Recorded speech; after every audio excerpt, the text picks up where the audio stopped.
my theory is it's the same vehicle being used over and over again. And Apollo 12, they're all getting moldy. They're covered in water at the bottom of them, and so they're just stripping them off. And you can see it in Apollo 12. They're so dark and got so much mold inside them that they don't even reflect light. On that previous picture, Scott, Yeah?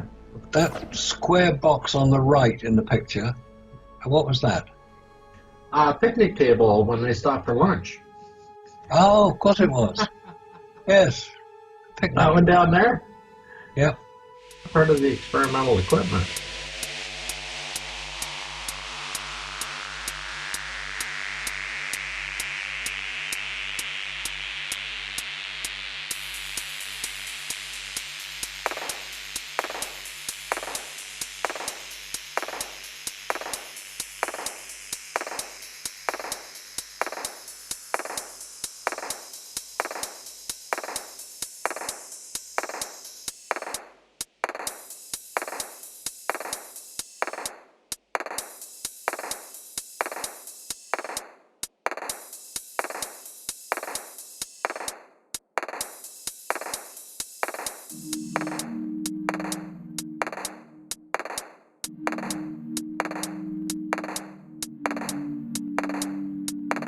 If it is, where did they take it out from?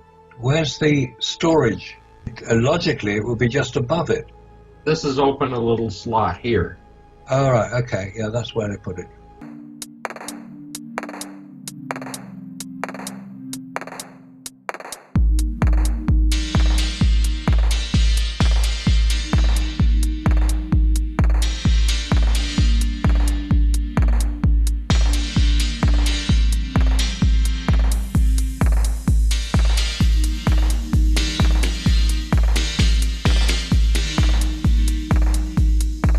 That quadrant was where they put the lunar rover on the next missions.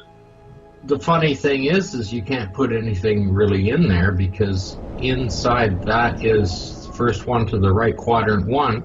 That has the large helium tank, and it has a small oxygen tank in there on the thing, and there was only a little slot available beside the helium tank, and it's where they stored extra batteries for the PLSS.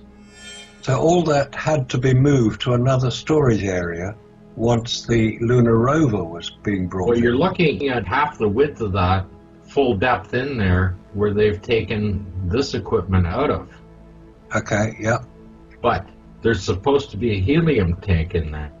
It's in the diagrams. Those helium tanks are, that helium tank's in the diagram, and that helium tank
These outer areas are where they stored more equipment. They called them quadrants, so this was quadrant 1, 2, 3, and 4. Quadrant 1 was for general storage. For the last 3 Apollo missions, there was the lunar roving vehicle packed inside of here. Once on the surface, it was unpacked and ready for use. This allowed them to explore much further from the lunar module. Quadrant 2 contained a water tank, and then below here was the Apollo Lunar Surface Experiments Package, or ALSEP, which basically contains several science experiments for them to perform. Quadrant 3 had another helium tank, oxygen tank, and on a few missions it carried retroreflectors, which is a special kind of mirror. They were left behind on the surface of the moon, and they allow scientists, even today, to bounce laser light from the Earth to the moon and back. Quadrant 4 contained the Modularized Equipment Stowage Assembly, or MESA. And if you've ever wondered how we recorded those first few steps on the moon, there's a camera here that points right towards the ladder.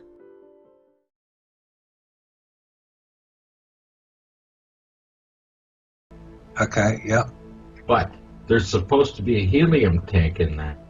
It's in the diagrams. Those helium tanks are, that helium tank's in the diagram, and that helium tank pressurizes the fuel. So on the later missions, where was the helium tank shown?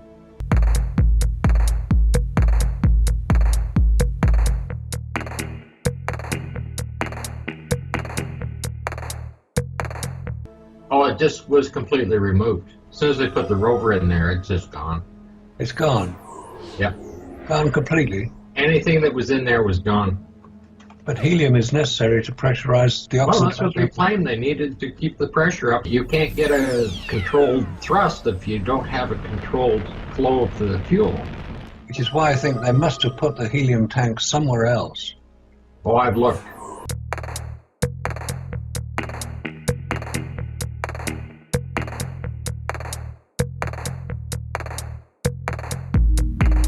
Which is why I think they must have put the helium tank somewhere else. Oh, I've looked. Not anywhere. And you can't find it? No.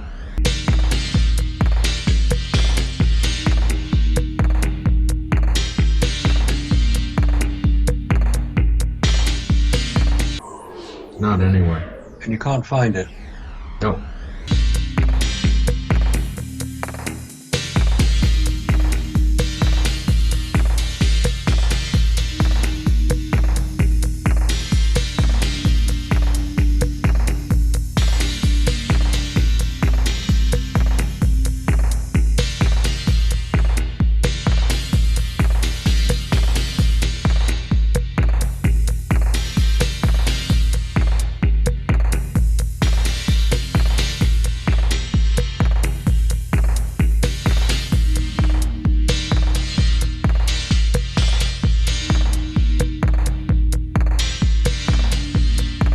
Which is why I think they must have put the helium tank somewhere else. Oh, I've looked. Not anywhere. And you can't find it? No. And speaking of the fact that we're talking, we've got this picture up here. Yeah. This entire machine is better than 26,000 pounds.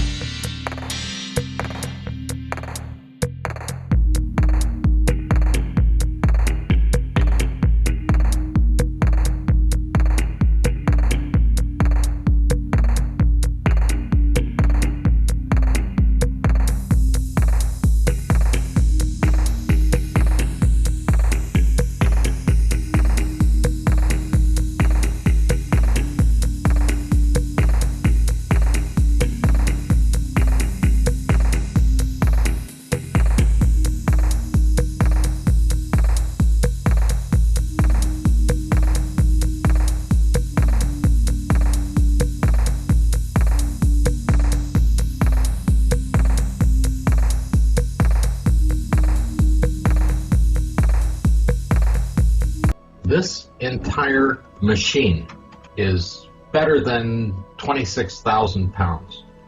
And when they're descending down, the main part of the weight is on the lower half. They never did this when they were using even the flying bedstead. And they never did it in the simulator. As they're coming down, all of this fuel is being used at the bottom end. Yeah.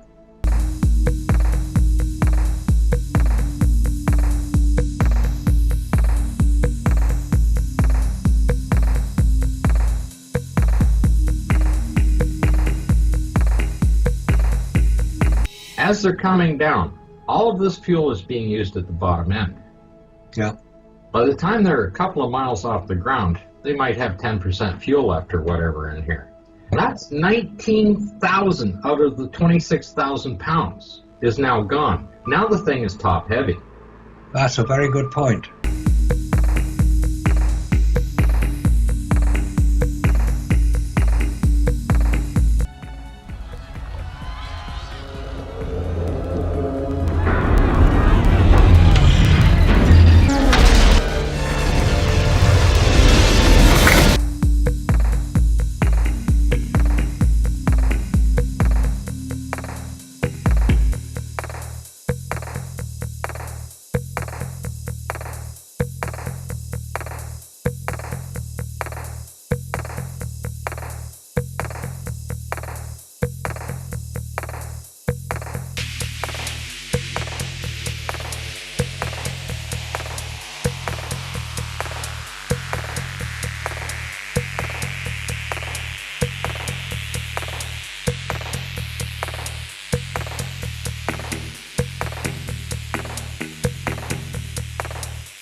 Now, how do you fly the thing? Those No. thrusters are going to react completely different on your way down. First of all, you've got about 70% of the weight on the lower half of the vehicle.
down, by the time you hit the ground, 80% of the weight is above on the top half.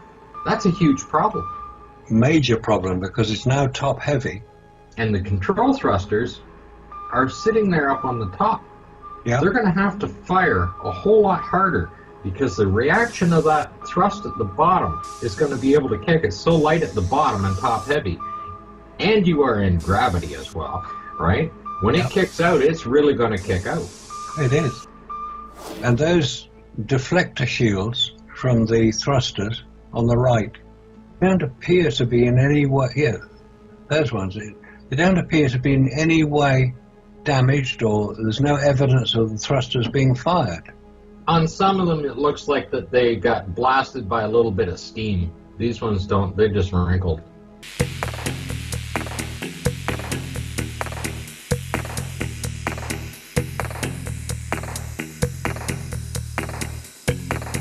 Some of them have scorch marks on them like they were steamed. The actual fact, if this was an actual flying machine. Yeah, that was supposed to be flying and in action. Yes, if this was an actual flying machine, you're going to be landing on something that is so far off balance. And it never really struck me, but depends on which document you read. 19,100 pounds of fuel on the lower half. You still have like the so-called the helium bottle and whatever down there. But that is 19,100 pounds out of the 26,000 pounds that the thing had.